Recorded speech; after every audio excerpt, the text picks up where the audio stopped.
50 years ago, a new kind of television exploded onto our screens.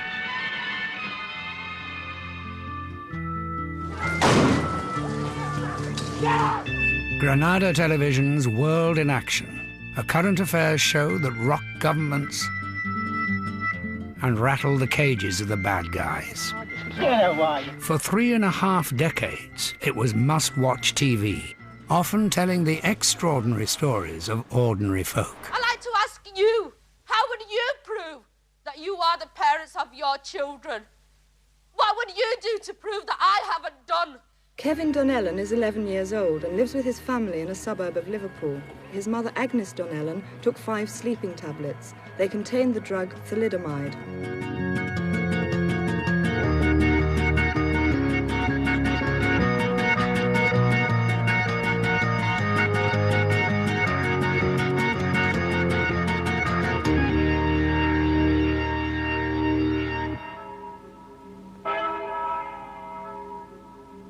World in Action really put popular news on television in the best possible way. It wasn't cheap, it wasn't sleazy, whatever. It was very direct, very hard-hitting, and actually spoke with a real voice. There is a disease which in Britain causes more death and pain and misery than in any other country in the world. The name of that disease is bronchitis. It was clear the revolution was happening, and we were part of it. Their intention is to demonstrate and hand in an official note of protest about the war. They are determined the police will not stop them. It was very much in your face. We were out there getting what at that time we saw stories that had never been seen on television before.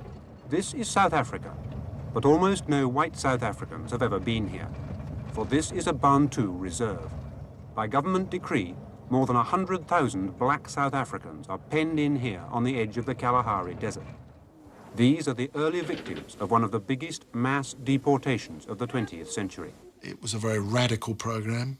It was this sort of eclectic mix of journalism and filmmaking. It gave the programme tremendous vitality and tremendous originality. World in Action enters the struggling, changing world of the 7-year-old. This is no ordinary outing at the zoo. It's a very special occasion. We've brought these 20 children together for the very first time. They're like any other children, except that they come from startlingly different backgrounds. The idea of the film was to see, was the class system changing? Was it becoming more flexible? You mustn't get it! No, please, it says.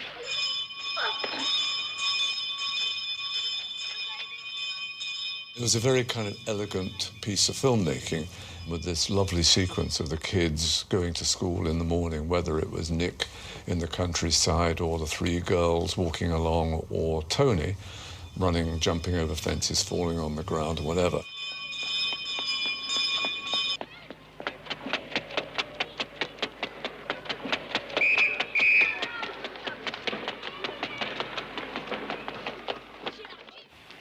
Jockey when I grow up. Yeah, I want to be a jockey when I grow up.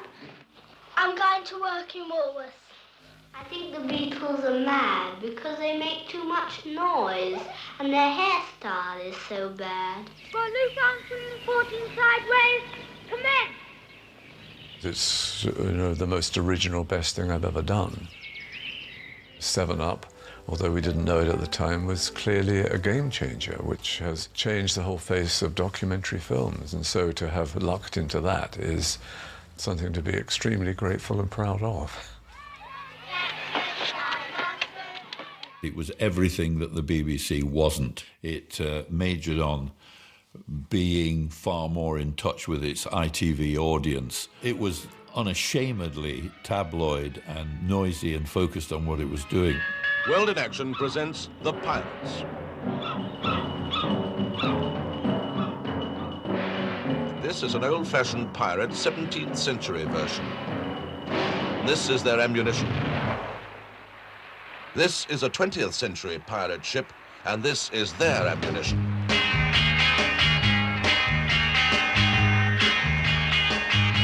I saw it today. For the past 6 weeks, a pirate radio ship has been transmitting pop music for 12 hours each day to the southeast of England. Jean Shrimpton is 21. She's also 34, 23, 35. Height, 5'8", mostly legs. Weight, 114 pounds. That is heaven. The BBC were very stuffy in those days, and we were anything but stuffy. And we felt that we wanted to get in touch and keep in touch with the public generally. The things that really fed on the developing countercultural and cultural movements of the 60s were always something that World in Action was very interested in. We did Jean Shrimpton, we did famously Mick Jagger.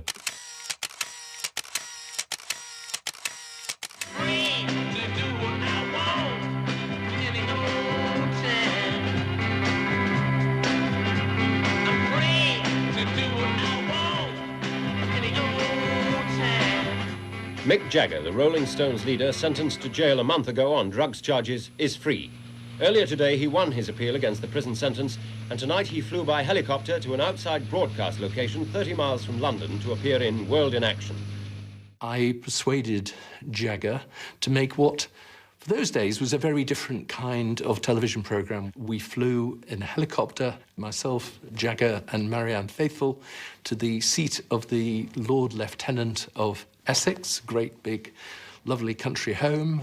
It was a late summer afternoon, it was a light breeze. Jagger got from the helicopter. He then met the British establishment. With Mick Jagger are William Rees-Mogg, editor of the Times newspaper, Father Thomas Corbishley, a leading British Jesuit, Lord Stow-Hill, formerly Sir Frank Soskis, who has been Home Secretary and Attorney General, and Dr. John Robinson, Bishop of Woolwich. There was a rather halting dialogue between Jagger and this group of people. Someone who takes a drug which is very bad drug, such as heroin or something. A crime against himself, not a crime against society. I can't see how that is a crime against society. Any more than jumping out of a window is a crime against society. You have to go back to the mood of the times, really, to understand that that this was, in its way, a kind of television event, a sort of happening of the kind that had begun to happen in the 60s. Your generation. That was real theatre. It was a pretty funny thing to happen anyway, wasn't it? Well, it wasn't his usual scene. He didn't have, 50 girls screaming at him. The programme was all over the papers that day and for days after, because I think it captured something of the times. The Daily Mail said this morning, onlookers saw much of the game through the television screen, and many did not like what they saw. My arrival on World in Action in the mid-60s more or less coincided with the arrival of the new lightweight film cameras, which utterly transformed the kind of way we were able to work. The fact that you could pick it up and run around with it utterly liberated the kind of films we were able to do. .520 Grosvenor Square. The riot you will see is the most violent London can remember. Come out of there! Come on, get out of it!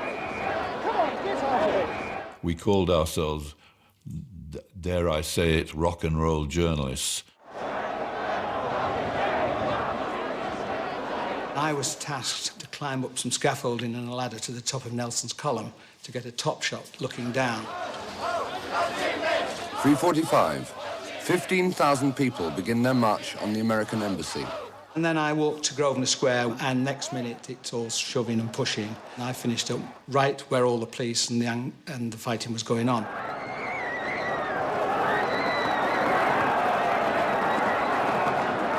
It was a heck of a thing to do, because we finished up with 20,000 feet of film at the end of the day on Sunday evening, then had to get the train back to Manchester and get this thing ready for transmission on Monday evening at 8 o'clock. So that was an exercise in staying awake, basically.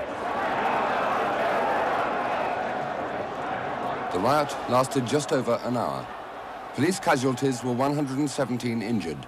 The demonstrators carried off their wounded uncounted. 13 embassy windows were broken, but the demonstrators didn't get inside. The If you look at World in Actions at that time in the 60s and 70s when I and others were involved with it, I think you'd say that it was a group of people who were acutely interested in the social, cultural and political trends of the world at that time. So no coincidence that producer Brian Moser was there when Che Guevara's body was brought in. There seems absolutely no doubt at all that this is Che Guevara. Yes, they're now sitting Che Guevara up, actually sitting him up. His dead body is now being sat up. It's the most fantastic sight. He's a very pale, ghastly, ghostly yellow color. They're now telling us to get out of it. They're taking all the people away. Army officers standing all around the body. A corporal holding him up by his head, and now his head's rolled back onto the stretcher. We've got to go. They're coming at us with the rifle butts now. They're coming at us with the rifle butts. The World in Action archive is the richest archive of material about what was going on in America in the late 60s and early 70s.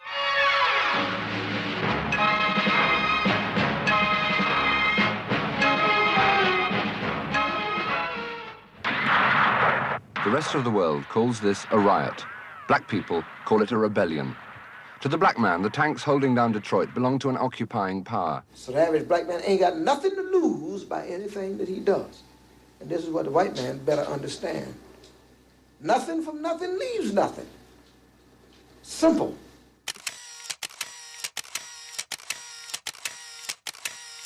The most noteworthy thing that happened during the time when I was joint editor of the programme was that really Northern Ireland exploded.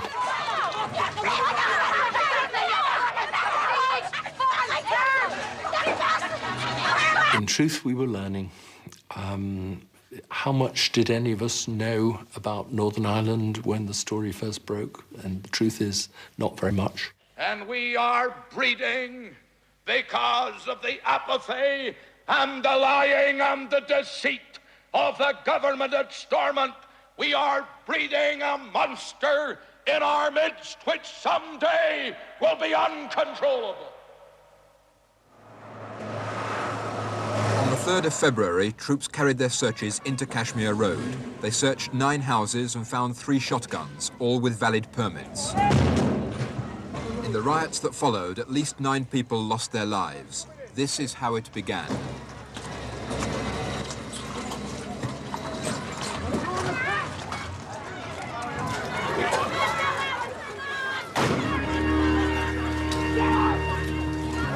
In its first decade, World in Action had developed an uncanny knack of being first to a story.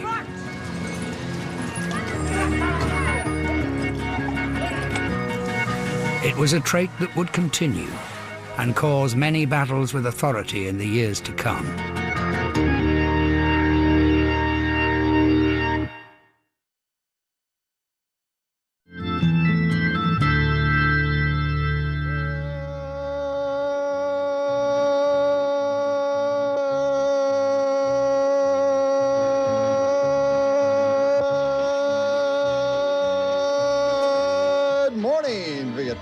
Welcome to the Dawn Buster. Beneath its snowy metal cold and clean, the unborn grass lies waiting for its coat to turn to green. The snowbird sings the song he always sings. Tonight, a personal report by the Daily Mirror's special correspondent, John Pilger. Vietnam, 1970. The front line. I hadn't been to Vietnam for 3 years. The war, after all, is a bore, so why go back? What is there left to say? Surely we've seen it all on telly. But our boredom has not made the war go away, so I've come back for the final act. No blood, no atrocities, just the rejection of the war by those sent here to fight it. Just the quiet mutiny of the greatest army in history. John Pilger, like half or more of the American continent, found the Vietnam War very, very displeasing. And he thought the Americans were doing a dreadful job there. When this was published, when the show went out, The American top brass were furious. The war is ending because the grunt is taking no more bullshit. I just can't take too much pressure from the Army, you know. What happens to an unpopular officer out in the field? Mostly unpopular officer, from what I heard, if they mess with a grunt too much, they get shot out there. A friend of mine, Captain, kind of got shot in the back. World in Action evolved in the 70s into be a harder, more investigative, more focused programme. And I was very proud of them. That was a period of great achievement. There really was great achievement. The County Court at Wakefield, Yorkshire, scene of the Polson bankruptcy hearings, the most sensational in British legal history, which have now been running for 10 months. The man, John L. Polson, once one of the world's top architects, who built up a business which brought him power, prestige, and millions of pounds in contracts. We made a 1-hour programme, and it demonstrated that there was corruption at every level of government in Britain. The Broadcasting Authority refused to accept or believe this and banned the programme. Granada had to transmit in World in Action's slot the flight of the snow goose.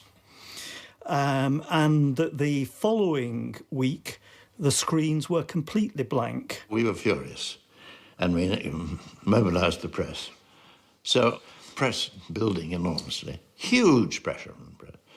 They said they'd like to discuss some changes. So we discussed some changes, and they agreed it could go out, and it did. There was a sequel. This programme was about a hospital on the Maltese island of Gozo. We wanted to call the programme Anything Gozo, but the lawyers advised against it. On this thinly populated island stands a new hospital paid for by the British taxpayer. It has stood empty since it was finished 1 year ago. The hospital is of the wrong design, the wrong size, even in the wrong place. It involved fulsomely and directly not just Polson, but Reginald Maudling. Now, this was heavy duty. Polson's fourth associate in Parliament, the most impressive, was Reginald Maudling, former Home Secretary and Chancellor of the Exchequer. His involvement was very, very serious, and I have to say the evidence demonstrates corrupt. I'm afraid Mr. Maudling was a very naughty boy.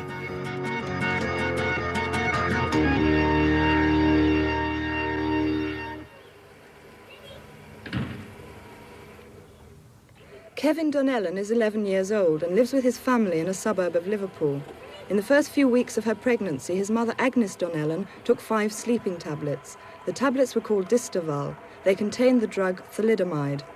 There were sometimes simpler programmes. The story of Kevin Donnellan was shot in a day. It won 2 international awards, and it is the profile of a small boy, a thalidomide victim, and his mother. Right, Kev, come on, here we go.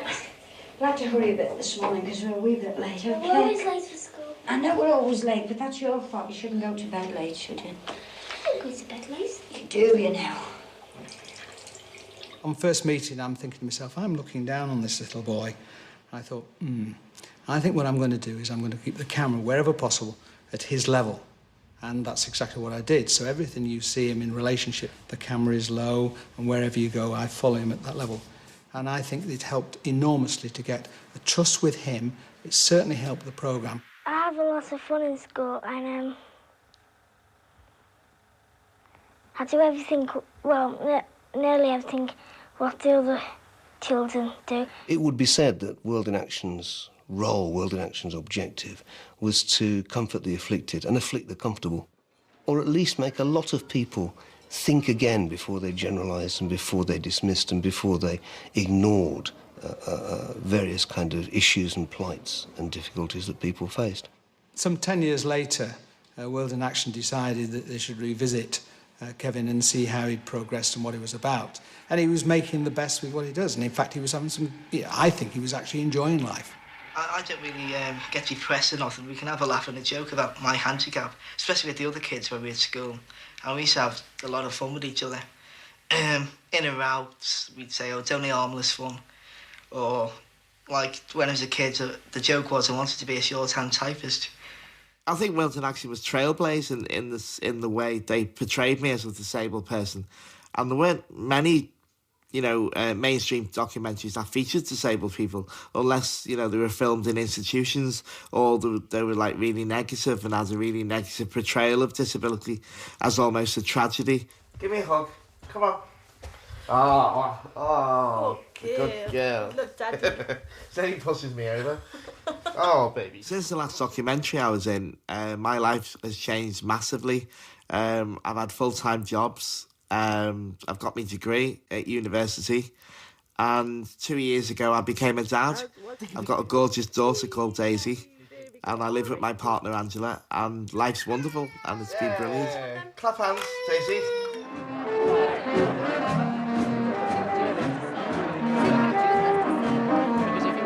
Tonight's World in Action reports on the most important week in the life of Margaret Thatcher, the grocer's daughter from Grantham, who became the first woman to bid for the leadership of the party and the country. What do you want to say very shortly to any Conservative MPs who are watching this programme tonight and who haven't made up their minds? Why should they vote for you? First, I can and do attack when it's needed, and attack vigorously. But secondly, I attack from a basis of belief in the kind of society I want to see. So then they must just judge between us.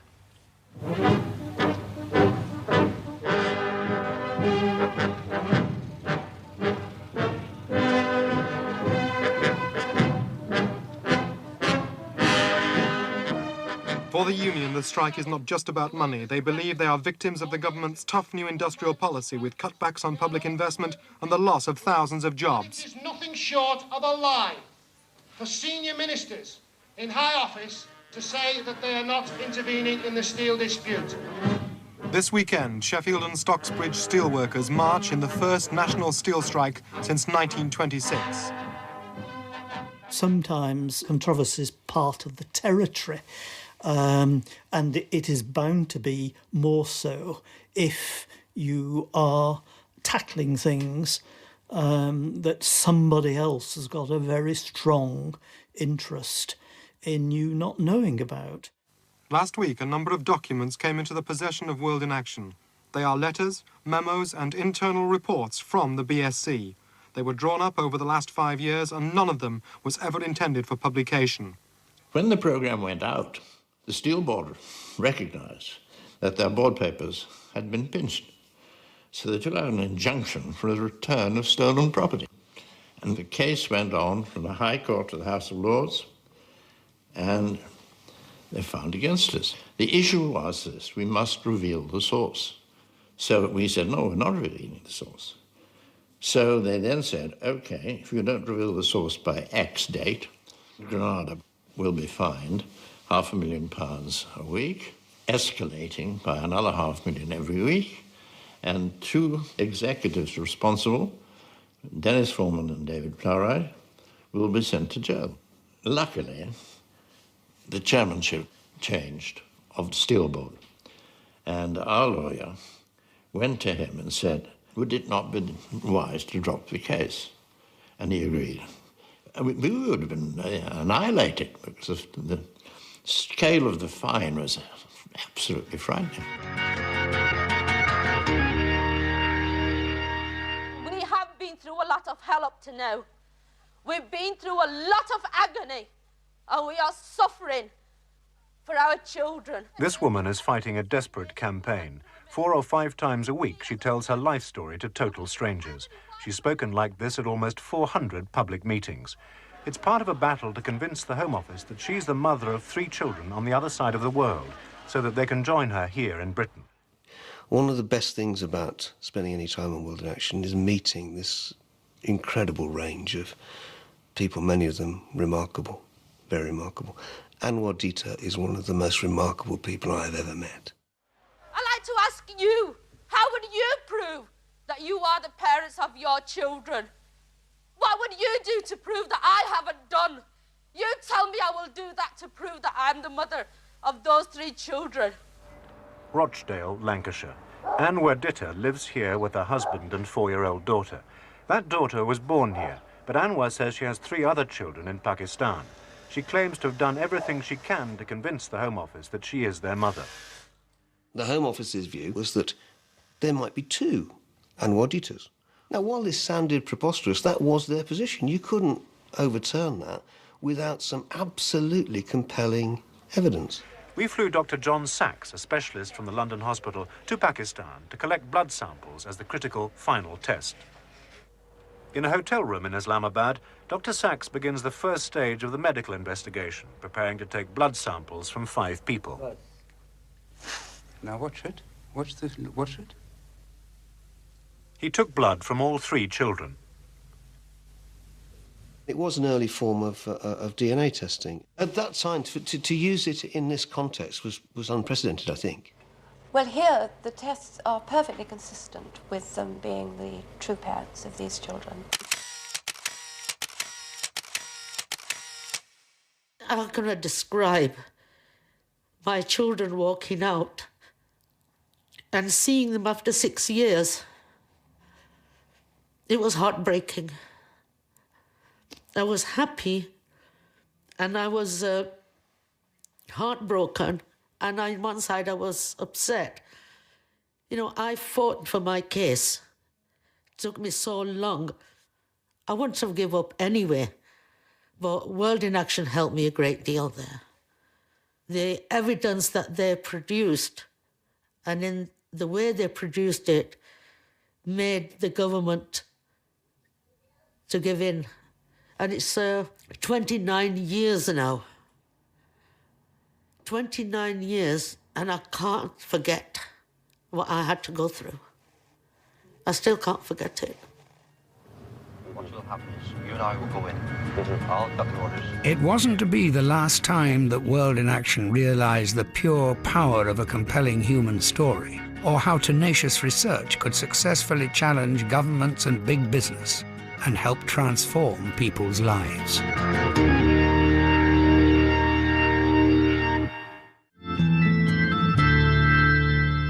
What will happen is you and I will go in.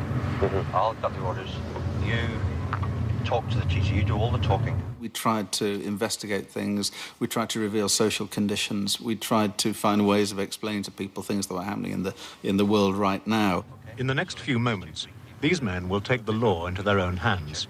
Nothing can prepare them for the emotional shock which will follow their actions. Just say, give his name. On the right is a father who is trying to snatch his 7-year-old son back from a kidnapper, the child's own mother.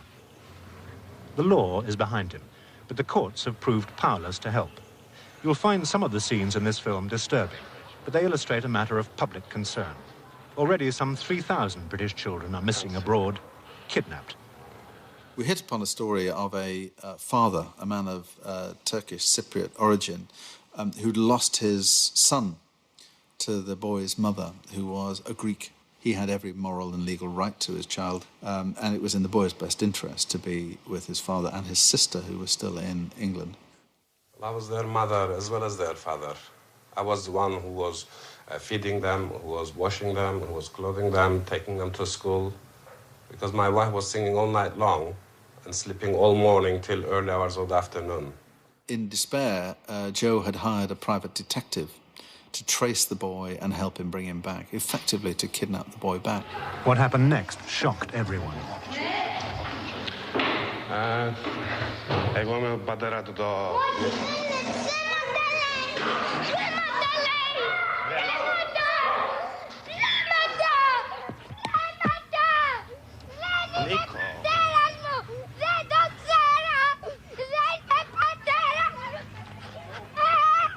Be quiet, Nico.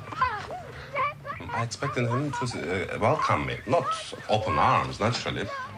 You know, what is happening? What happened to this child? His mind was poisoned so much. And I was just about to make a decision to leave him there.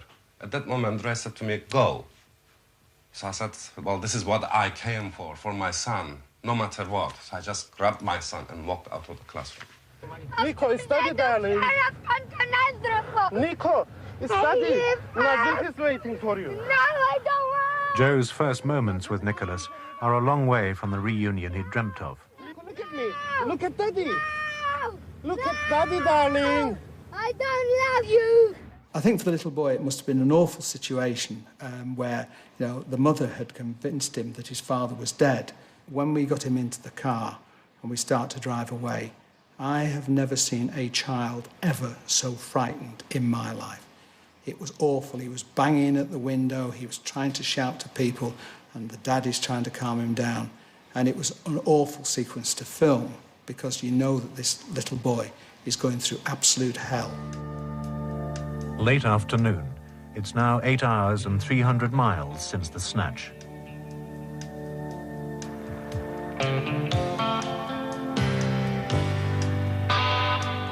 Nicholas's emotions have been turned inside out. Tears have turned to anger, anger to sullen doubt. Finally, though, a new face begins to emerge.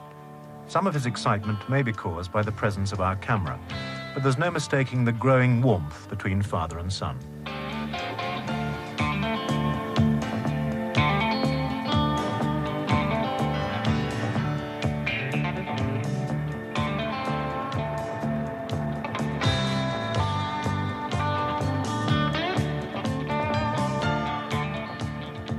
He's my son, which I used to know.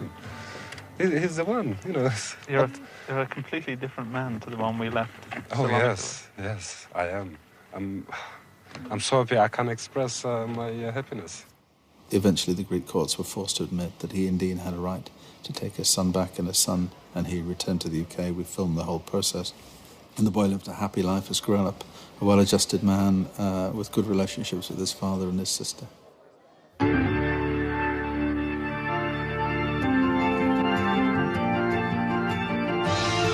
Next Saturday, the world will sing for the famine victims of Africa. From London, from Philadelphia, and from Sydney, the largest pop concert in history will be transmitted to more than 1 billion people. The thing to remember is that we'll be asking everybody in every country to give money, and the money will go to stop people dying.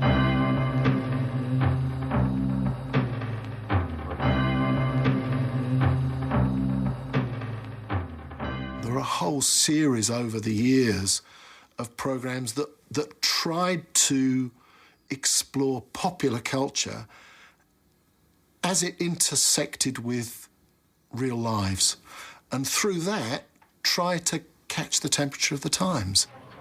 There was Sting who put it into words when he said, it isn't enough to give money. So what I do is I write songs and sing them. So I thought, well, obviously if the Rats do a song, it's not going to be a massive, great hit. But if we get the biggest people current in Britain, then we're going to have probably a hit single. When I did Song for Africa, that was all it was. It wasn't any new sort of departure. On the contrary, it was a classic part of World in Action output. This is it. This is the warehouse. We're issuing 6 bags to every school who applies to be part of the scheme, and there's 30,000 schools. And the project for the school is that they fill half the bags with lentils and half the bags with flour.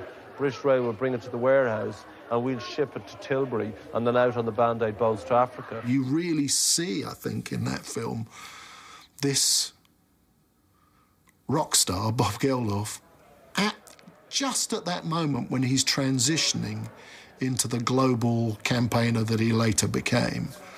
And it made for compelling television. It had that sense of unfolding reality. And in that moment, I think it told you something about the changing atmosphere, particularly amongst young people, and what they were ready to embrace. You know, when you saw that moment when Geldof confronts Margaret Thatcher about the Butter Mountain. I mean, at the moment, you've got a problem with the butter mountain. You don't know how to dispose of it. To sell to the Russians is the cheapest way. I'm sorry, but butter doesn't do very much good in Africa. Well, butter oil actually does. It is one of the major Butter oil, supplementary if foods. you can get it. But it is a byproduct of butter. Yes. Well, look, a lot is going. A lot of surplus food is going. But don't Prime Minister, there are millions dying, and that's a terrible thing. You could see that the country was changing in profound, profound ways. And, you know, the old was dying, but the new was being born. If you're in a Protestant society, you're brought up to hate Catholics. If you're in a Catholic society, you're brought up to hate Protestants. That's not the way it should be. There's no difference. Rock music with a conscience has been striking a powerful chord ever since Bob Geldof's crusade to raise money for the famine victims of Africa. U2 have been in the forefront of this new wave. I'd been very affected the one about Live Aid, and that's actually where I first met U2. And so I wanted to make a program about looking at what was happening in Dublin. The songs were rooted in real stories of real pain, you know, drug addiction, hopelessness, homelessness, unemployment, and of course the troubles of Northern Ireland. But the music was anthemic and positive and empowering, and out of that strange mix, that film was born.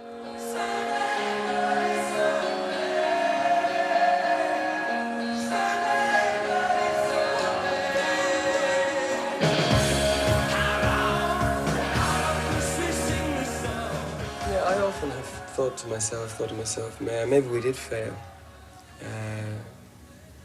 Maybe the song Sunday Bloody Sunday is a failure. I've often thought that to myself, that we didn't succeed in making the point that we wanted to make, that it has been misinterpreted. And we've alienated the Republicans who wanted to use it as a battle cry. And we've alienated the unionists who only see it as a slap in their face.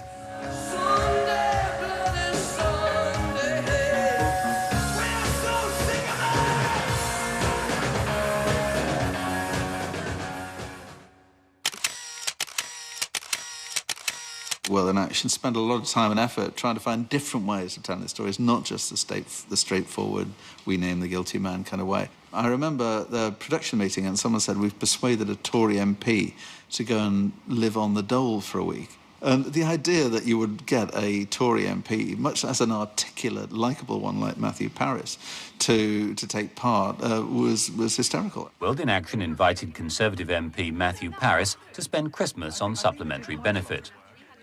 Mr. Parris abandoned the cocktail parties for a week and tried to live on £26.80. Like millions of other people, Matthew Parris queued outside the post office to cash a giro from the Social Security. After queuing for 45 minutes, the Member of Parliament for West Derbyshire collects what his government expects an unemployed person to live on.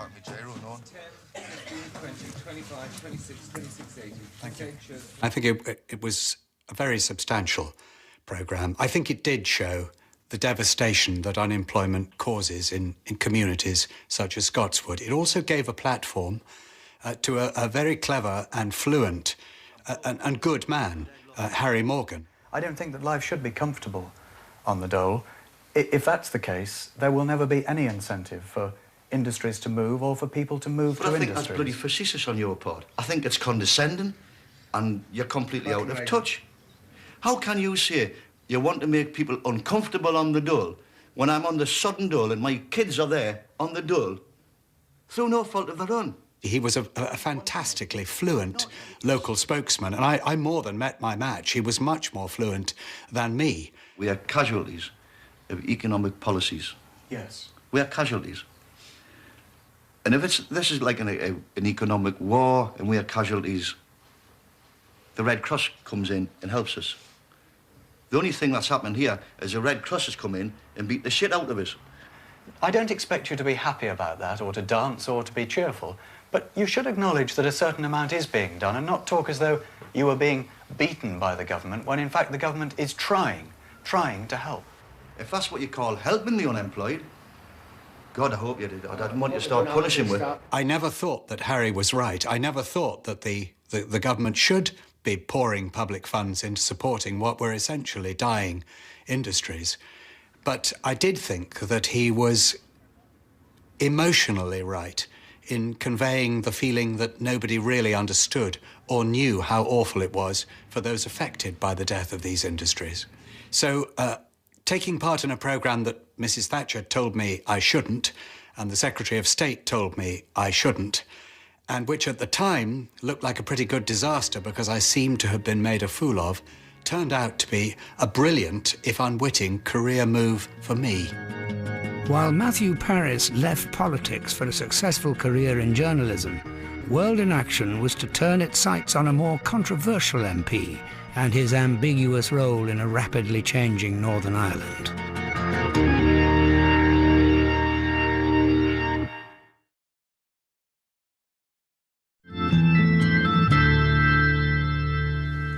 Gerry Adams's election as an MP is the climax of an 8-year plan to popularise IRA violence, a strategy known as the ballot bomb, a ballot paper in one hand, backed up by an Armalite rifle in the other. And I declare that the person elected to serve as member for the said constituency is Gerard Adams.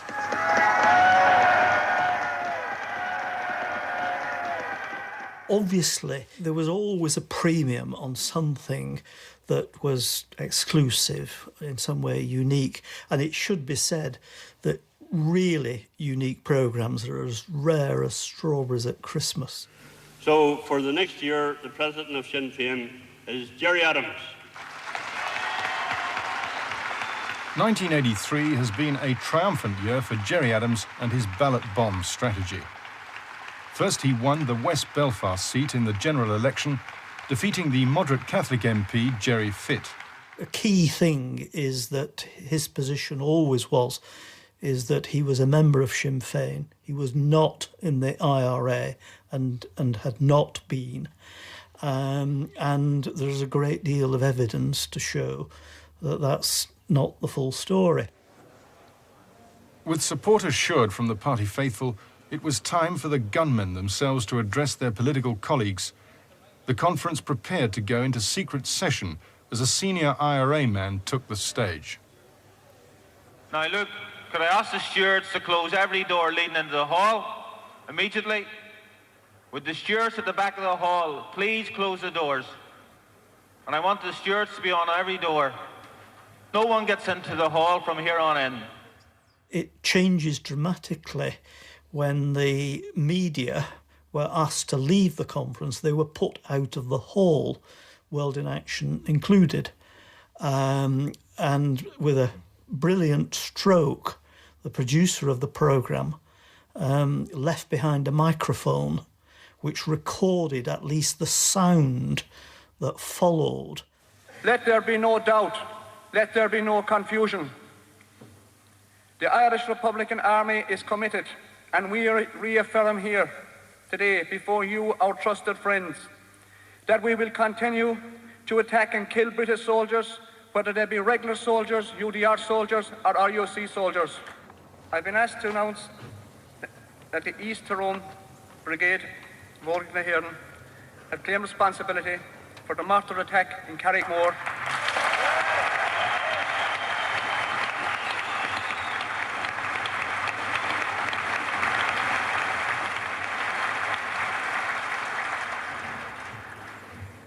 Which killed one RUC man, seriously injured another, and 6 more are injured. The war goes on till victory.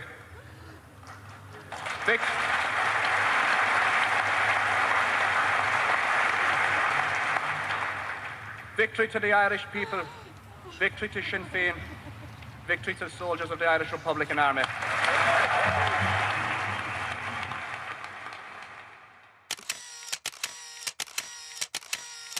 I was approached a number of times to take on this story. It was 11 years old. It was probably the most unpopular subject one could possibly have imagined, and an incredibly heavyweight thing to challenge. It had been the biggest mainland murder in the whole of the Irish saga. There is a bomb planted in New Street at the tax office. The code word is bastards. Hello? Hello? On November 9th in 1974, an anonymous phone call to a newspaper office signals the Provisional IRA bringing the worst ever terrorist outrage to mainland Britain. Minutes later, bombs destroyed 2 crowded pubs in the heart of Birmingham. 21 people died, 162 were hurt. The callous murder and maiming of innocent civilians prompted unprecedented public anger. Public protests and anti-Irish feeling were answered by quickly outlawing the IRA, giving the police wide-ranging new powers under the Prevention of Terrorism Act, and by the swift arrest of 6 suspects. The men were convicted of the biggest mass murder in British history, a crime so appalling that public anger still swamps their claims of innocence. But 10 years after their trial, an examination of crucial evidence against them has yielded disturbing results.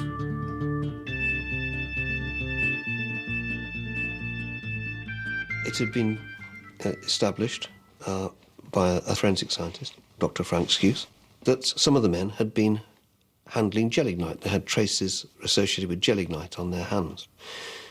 This was a massively important piece of evidence, I believe, because it would have had an overwhelming impact on anybody who heard it.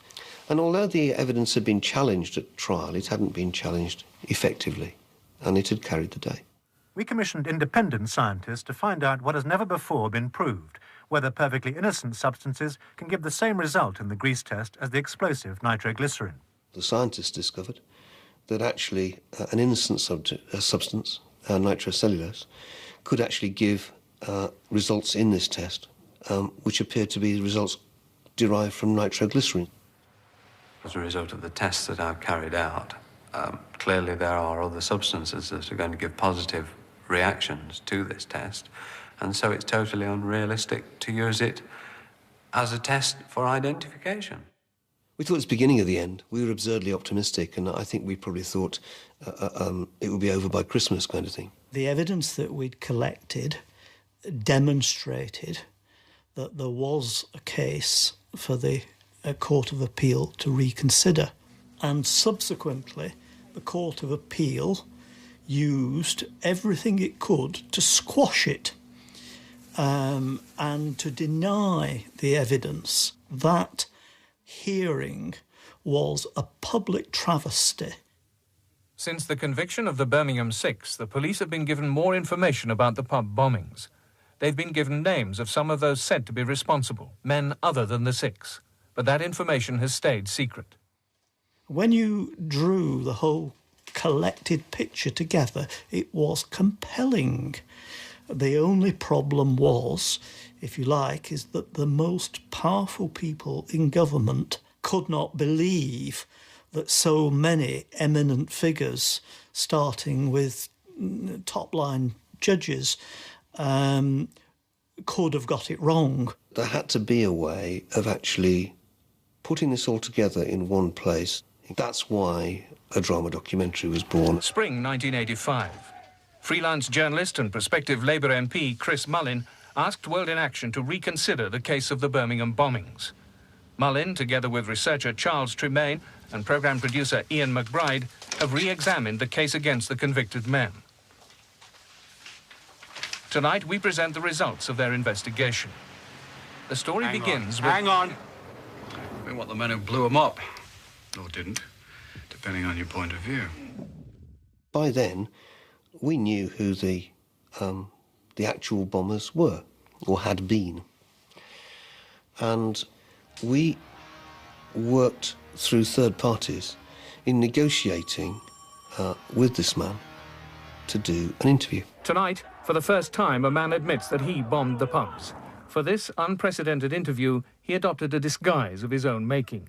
The law forbids our broadcasting his voice, and an actor now repeats him word for word. There never will be, there never can be any justification for taking the lives of innocent people, and again, it's something I will have to live with. There's no one can know what I'm going through, and I've got to live with those nightmares. Although it could have had no direct impact on the court at all, you know, it actually did carry that extra bit of weight that said, come on, this is seriously, seriously wrong now. This story had gone on from 1985 to 1990-91 before the men were finally released, and finally the corner had been turned.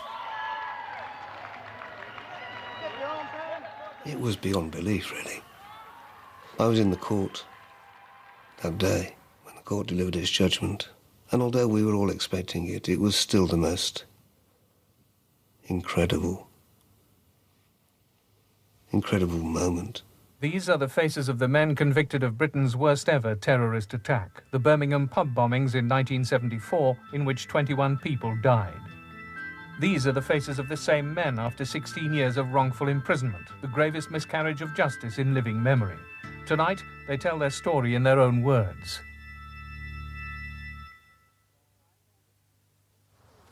Now, I know that no system of law in this world is perfect, and obviously they can make mistakes. What rankles in our case that it took so long, 16 years? They've known for a long, long time that we were innocent. The people doing those bombings, they've got to live this the rest of their life in their conscience. It's not in my conscience. I feel very sad for the people of Birmingham, especially those who lost loved ones. But we also done 16 and a half years also, and we lost loved ones for 16 and a half years. With the Birmingham Six, World in Action had set a new standard for investigative journalism. Employing the same style of rigorous research, it would expose those who were a menace to society. And by using a new generation of covert video cameras, My name's Adam, I was staying here. it began to send reporters into previously hidden and sometimes dangerous worlds.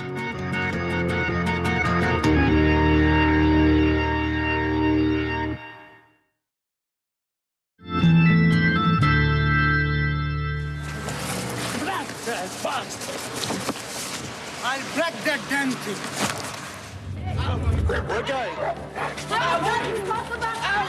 We're going. Many times you had to go and confront somebody that probably didn't want to be filmed. World in Action has identified the men who run Combat 18. Charlie Sargent from South London is its main organizer. He's a secretive man, and even many of his Combat 18 comrades don't know where he lives. He has criminal convictions for drug smuggling and offensive weapons. I don't use it. Is it my address? It's not your address. Why don't you use your own address, Mr. Sergeant? Why do you use an American address? Now, Mr. Sergeant, please, we're not causing any trouble. Well, yeah, what's he hit me for it? He's not hitting you. You attacked on camera. Would you like to tell us about... Put it in your head, this one's going to happen. Put it in your head, this one's going to happen.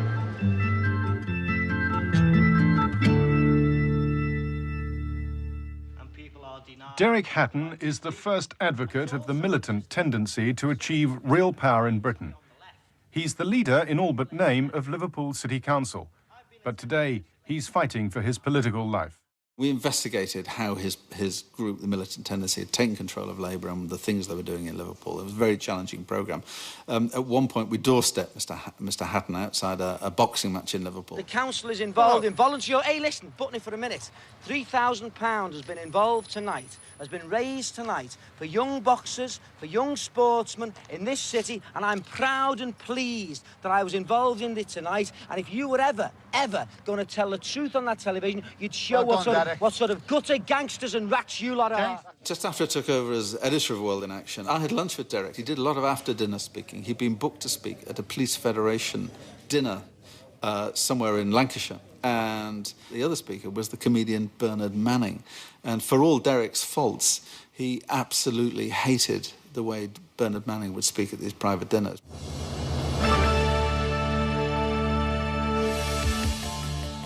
You're about to hear Bernard Manning as you would never hear him on television, recorded secretly talking about black people. They actually think they're English because they're Mormons. That means if a dog's born in a stable, it's a horse. He could be arrested, but this was a party organised by policemen, and this is how they reacted. Tonight, World in Action investigates the true face of racism in the force, the so-called canteen culture the police don't want you to see. There was absolutely no time to get the necessary equipment together to kit Derek out. I think he was speaking that night. And so what I did was I hollowed out a filofax. I just cut a hole in the pages and buried a miniature dictation cassette in there with a microphone picking out the corner of the filofax. And Derek carried the filofax to the top table at this dinner and left it, pressed record when Manning started speaking. Los Angeles police are skipping up on the floor. I thought, hey, that's not enough police there. I think a lot of people were disgusted. And I think it's part of the changes that the police force have gone through to make themselves a more inclusive, less macho male white organisation. If you look at the list of World in Action's programmes, it runs to about 70 pages, 70 A4 pages, and there's probably about 1,000 episodes. More astonishing than that, when you look at that list, you look at the range of subjects it covered, the places it went to, the state of the human condition that it touched on. It is absolutely astonishing.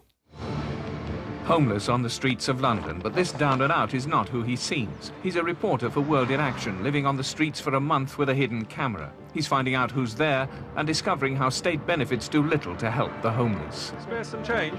By the time the current wave of undercover cameras came in, you could bury a camera on someone's body. The camera would be the size of a button. You could stitch it onto their shirt or their jacket. I told you when you got your breakfast, you have your breakfast, your cup of tea, you make your bed, you get your stuff, and you get the out the door. Right? Suddenly you had the possibility that you could live a life in an alternative identity, recording this stuff on these incredibly small cameras and telling the story in a dramatic and revealing new way. My name's Adam, I was staying here. At night, I head for a free squat. It has an unsavoury reputation. The old ambulance station at Waterloo. There are no rules at the Hotel Paradiso.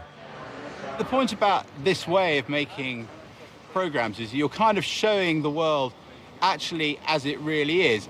And that's what the covert camera used responsibly can do, combined with a reporter who is trying hard to live that life, to empathise with the people whose story you are trying to tell. You won't let me in because I'm a Scouser. No, it's not. Because I've got a Scouse accent. Stop, man, it's because you're bad. There was one potentially very violent situation where I was waiting with some kids to be admitted into this night shelter for sort of under 30s or whatever. We're waiting in this alleyway in Soho. In this atmosphere, I mustn't show weakness, but selling the few cigarettes I've begged is a crucial mistake. And because I was kind of the new kid on the block, as it were, and I had a packet of, I think, 10 silk-cut cigarettes, everyone was coming to ask me for a cigarette. And I could see that I was sort of losing credibility, if you like. So I said, sure, you can have a cigarette, but you've got to give me whatever it was, 10p for it. I'll buy you 10 ciggies. I don't want 10 ciggies. I'll buy you 10 I just don't want to be taken for... Mate. I just don't want to be taken for a ride by you. Shut up, mate. Do you want to go? Do you want to go? Come on, let's go, mate. Because I've had enough of you taking the piss out of the homeless, man. Selling ciggies to the homeless. Don't do it. They'll kill you, mate. 10p for a cigarette. Do you want to dig me? You look like you want to hit me. You look like you want to hit me. So go on, do it, and I'll put you right out. I'll hit you once, mate, and you'll go. You'll go, mate. Believe it, you'll go. For a while after I'd done those programmes, I would see people, particularly some of the mentally ill ones, outside some of the centres where they would help the homeless. But, today the problem has largely disappeared from our streets, but it's still there, and, I hope some of those people are still alive. Over the decades, World in Action often faced the threat of legal action. But in the early 90s, the programme found itself defending a libel case taken by one of Britain's most powerful men.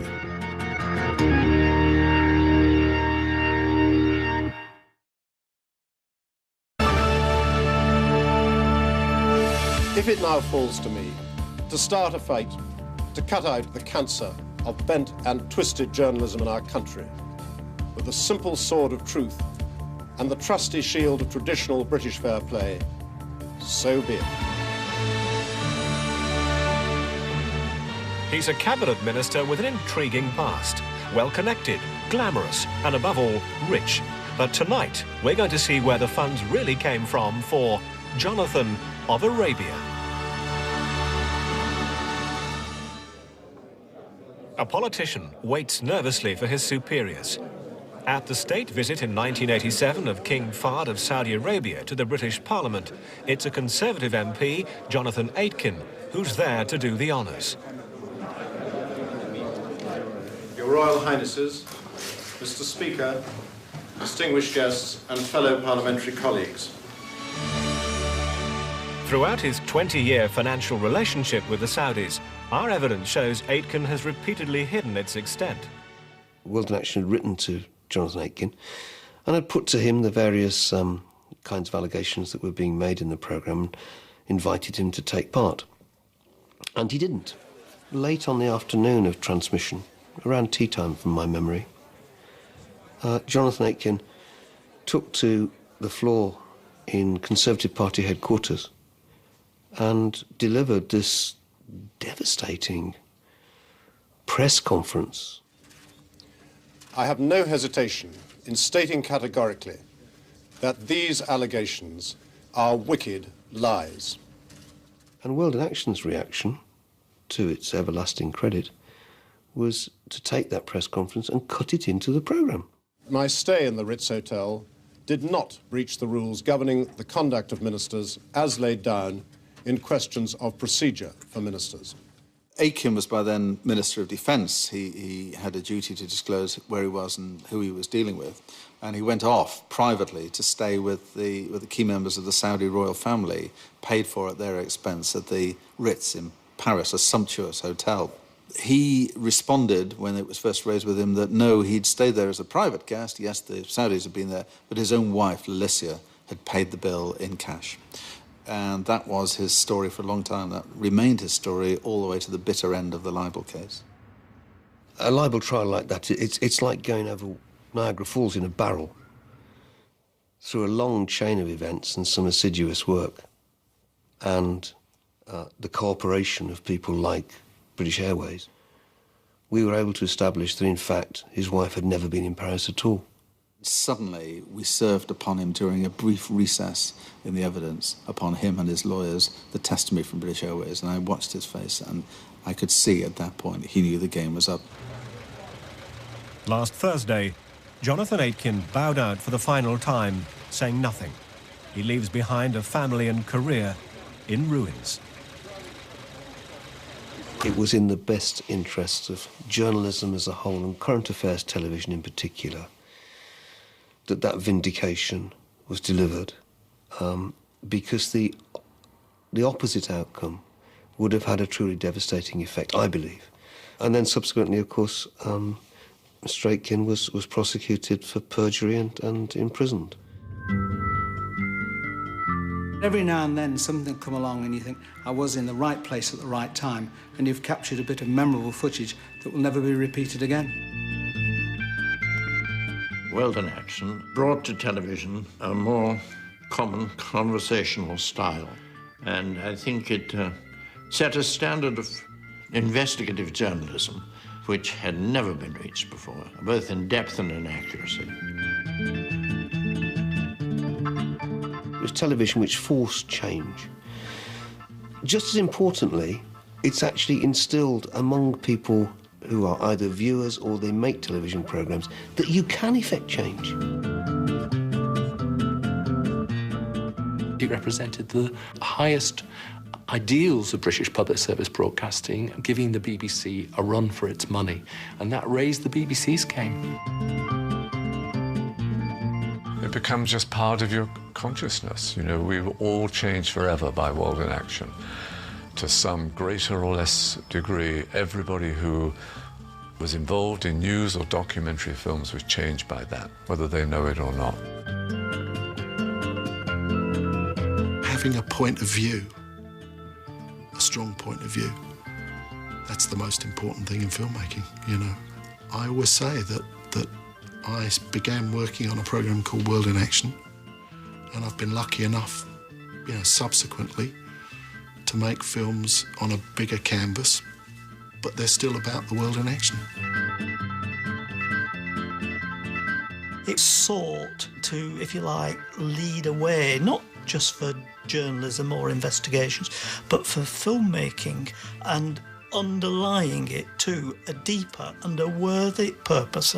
Don't want to be pompous about it, but it was to leave society somewhat better off.